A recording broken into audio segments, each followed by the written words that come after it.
Et si une simple boule dans le cou pouvait tout changer? Le cancer de la thyroïde est souvent discret, silencieux, presque invisible. Et pourtant, il fait partie des cancers les plus fréquents chez les femmes de plus de 40 ans et touche aussi de plus en plus d'hommes. La bonne nouvelle? Lorsqu'il est détecté tôt, son taux de guérison dépasse 90%. Ce n'est donc pas une condamnation, mais un combat que l'on peut gagner grâce à la vigilance et à l'information. Dans cette vidéo, je vais t'expliquer les signes d'alerte que ton corps peut envoyer, les étapes concrètes du dépistage et les traitements modernes qui sauvent des milliers de vies chaque année. Même si tu n'as jamais entendu parler de cette maladie, ces 8 minutes peuvent littéralement changer ton rapport à ta santé ou celle d'un proche. Reste bien jusqu'à la fin, car la dernière partie te donnera des clés concrètes pour agir dès aujourd'hui. Abonne-toi à Santé Préventive 360 pour ne rien rater des prochains conseils santé. Partie 1. Comprendre le cancer de la thyroïde. La thyroïde est une petite glande en forme de papillon, située à la base du cou. Elle joue un rôle essentiel dans le fonctionnement de tout notre corps. Elle régule le métabolisme, la température corporelle, le rythme cardiaque et même notre humeur. Le cancer de la thyroïde se développe lorsque certaines cellules de cette glande commencent à croître de manière anormale et incontrôlée. Il existe plusieurs types de cancers thyroïdiens. Papillaire, le plus fréquent et le plus bénin. Folliculaire. Médulaire. Anaplasique, rare, plus agressif. Dans la majorité des cas, ces cancers évoluent lentement, sans provoquer de symptômes immédiats, ce qui explique pourquoi de nombreuses personnes ignorent leur maladie pendant des mois, voire des années. Ce caractère silencieux rend le dépistage précoce d'autant plus crucial. La bonne nouvelle, c'est qu'avec une prise en charge rapide, les chances de guérison sont très élevées. Le diagnostic ne signifie pas une fin, mais le début d'un traitement efficace et bien encadré. Partie 2. Les signes d'alerte à ne jamais ignorer. Le cancer de la thyroïde peut rester longtemps silencieux. Pourtant, ton corps peut envoyer des signaux subtils que beaucoup ignorent.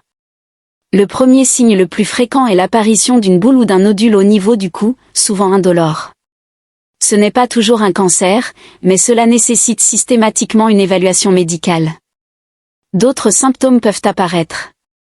Une voix enrouée persistante, sans raison évidente. Une gêne à avaler ou une sensation d'oppression dans la gorge. Des ganglions gonflés au niveau cervical. Parfois une toux chronique, une sensation d'étouffement ou une fatigue inexpliquée. Ces signes sont parfois très discrets, si bien qu'on les attribue à autre chose, le stress, la fatigue ou une petite infection. Mais si ces symptômes persistent plus de 2 à 3 semaines, il est essentiel de consulter. Même si 90% des nodules thyroïdiens sont bénins, mieux vaut vérifier que regretter. La vigilance sauve des vies et une simple échographie peut faire toute la différence. Partie 3. Le dépistage, comment ça se passe? Le dépistage du cancer de la thyroïde est rapide, précis et indolore.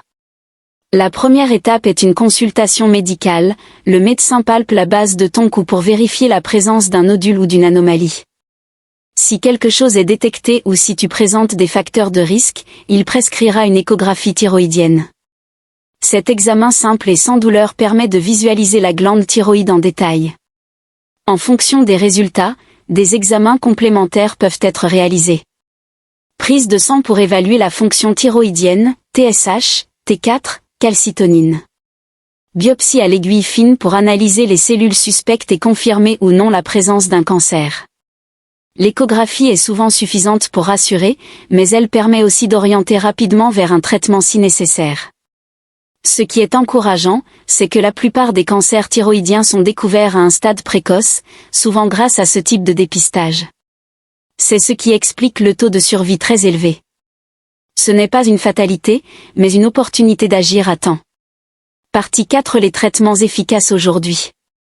Le traitement dépend du type et du stade du cancer, mais dans la majorité des cas, les perspectives sont excellentes. L'approche la plus fréquente est la chirurgie, une ablation partielle ou totale de la thyroïde, appelée thyroïdectomie. Cette intervention est bien maîtrisée, avec des suites généralement simples. Dans certains cas, une thérapie à l'iode radioactif est proposée après la chirurgie pour éliminer les éventuelles cellules restantes. Après l'opération, le patient reçoit un traitement hormonal substitutif pour compenser la fonction de la thyroïde et maintenir un équilibre métabolique stable. Ce traitement est bien toléré et compatible avec une vie normale. Des contrôles réguliers sont ensuite effectués pour surveiller l'évolution et prévenir toute récidive. Ce qui distingue le cancer de la thyroïde de bien d'autres cancers, c'est son pronostic extrêmement favorable. Avec une détection précoce, la majorité des patients sont en rémission durable. Partie 5 Prévention, suivi et message d'espoir. La prévention passe d'abord par l'écoute de son corps. Un simple examen du cou une fois par an peut suffire à détecter un nodule tôt. Les personnes présentant des facteurs de risque, antécédents familiaux, exposition à des radiations cervicales dans l'enfance ou certaines maladies auto-immunes doivent être particulièrement attentives. Un mode de vie sain, une alimentation équilibrée et une bonne gestion du stress contribuent aussi à maintenir un équilibre hormonal stable. Mais le plus important, c'est ce message, le cancer de la thyroïde n'est pas une condamnation. Dans plus de 90% des cas, les patients mènent une vie normale après le traitement. L'information et la vigilance sauvent des vies. Si tu remarques un changement au niveau de ton cou ou des symptômes inhabituels, ne tarde pas à consulter. Le diagnostic précoce fait toute la différence. Si cette vidéo t'a aidé, abonne-toi à Santé Préventive 360 pour d'autres vidéos claires et utiles. Like, commente si tu as déjà passé un dépistage, et partage cette vidéo à une personne que tu aimes. Ce geste simple peut sauver une vie.